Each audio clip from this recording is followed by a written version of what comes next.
Bueno, vamos a resumir un poquito los temas que venimos viendo. Primero, esto de pensar al hombre como un ser que tiene características en común con el animal, pero a la vez características que lo hacen superador, que veníamos charlando un poquito ese tema primero. Por otro lado, entender un poco esto de que a medida que van avanzando las civilizaciones, vamos dejando el pensamiento mitológico y vamos estructurando el pensamiento en religiones y ya en pensamientos más científicos, ¿sí? Es decir, formas de pensar y de actuar que tienen más que ver con lo que hoy se llama el concepto de ciencia. Eso se suele llamar el pasaje del mito al logos, es decir, algunos mitos quedan, el pensamiento mágico y mitológico que se estructuró más se transformó en religiones estructuradas que hoy en día continúan y aquellas respuestas que no eran ni mitológicas ni religiosas y que fueron formando otro tipo de entidades se fueron convirtiendo en las llamadas ciencias. Eso es un poco lo que veníamos charlando acerca del famoso pasaje del mito al logos, se llama eso. Por otro lado, ahí donde se realiza ese pasaje es donde hablamos de el comienzo y el origen de la filosofía, ya como ciencia. Lo que tenemos que tener en cuenta, ¿no? Es que comienzo no es lo mismo que origen. Por comienzo comprendemos al momento histórico en el que los hombres empezaron a filosofar. Ahí se relaciona con el pasaje del mito al logos, ¿sí? Es un dato convencional, pues se refiere a un tiempo y a un espacio determinado, y muchos sabemos que en general se ubica en Grecia, ese, ese, ese comienzo, ¿sí?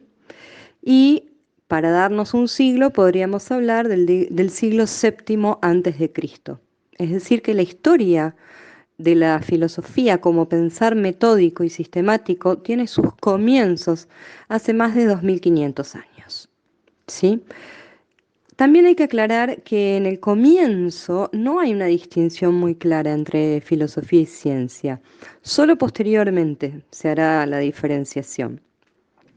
Ahora bien, volviendo al concepto de origen, se entiende por origen a la fuente de la que surge en todo tiempo, en todo espacio, el impulso, ¿sí?, que mueve al hombre como ser pensante a filosofar. Este origen sí es múltiple, ¿sí? Se repite permanentemente en cualquier momento histórico. El filósofo alemán Karl Jaspers, en el libro titulado La filosofía, nos muestra tres orígenes del filosofar: el asombro, la duda y las situaciones límite. Del asombro sale la pregunta y la necesidad de responder, ¿sí? Es decir, ¿de dónde viene esto? ¿De dónde viene aquello? De la duda, bueno, tiene más que ver con un examen crítico, ¿sí?, de lo conocido. Y de las situaciones límites del hombre sale la pregunta por el propio ser. Es decir, son esas situaciones que nos llevan a replantearnos, como en estos tiempos que estamos corriendo hoy en día, toda nuestra existencia. ¿Sí? Entonces, el asombro, la duda y las situaciones límites son comunes a todos los hombres, más allá de la cultura. Platón decía, volviendo al asombro, que el asombro es el origen de la filosofía, ¿sí? Y el asombro se presenta frente a algo inesperado, desconocido. Algunas personas lo resuelven con mito y religión. ¿Ven la diferencia ahí? Pero tiene que ver con sorprenderse, ¿sí? Extrañarse frente a lo cotidiano, ante el hecho de que las cosas sean de lo que existe.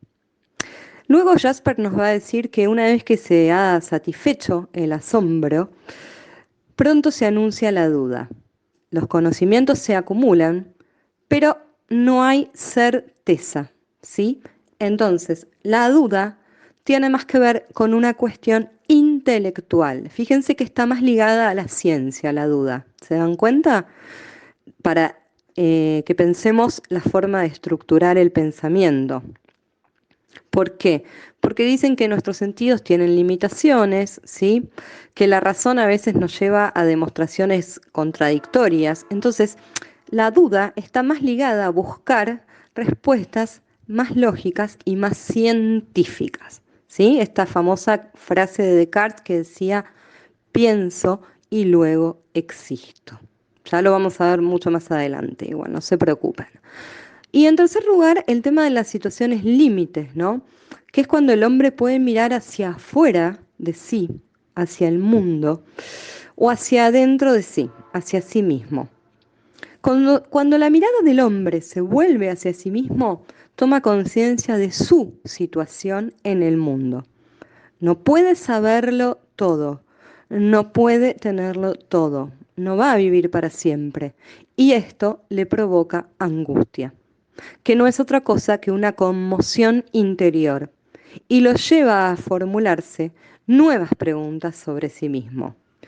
Jaspers dice, estamos siempre en situaciones, las situaciones cambian, las ocasiones suceden. Si no se las aprovecha, no vuelven más. Puedo trabajar por hacer que cambiemos determinadas situaciones, pero hay otras que son, por su propia naturaleza, permanentes. El hombre no puede dejar de morir, ni de padecer enfermedades, ni de luchar, ni de sentirse culpable, por ejemplo, en determinadas ocasiones. Quiere decir que hay situaciones de las que no podemos salir y que no podemos alterar. Es muy importante y decisiva para el hombre la forma en que experimenta el fracaso. La conciencia de estas situaciones límites es, después del asombro y de la duda, el origen más profundo de la filosofía. Y cierro con esto el tema de las pandemias mundiales y las civilizaciones, para que lo vayamos pensando para nuestra próxima clase, el concepto de civilización en paralelo con ya el pensamiento filosófico más estructurado y el pensamiento científico más estructurado. Muchas gracias.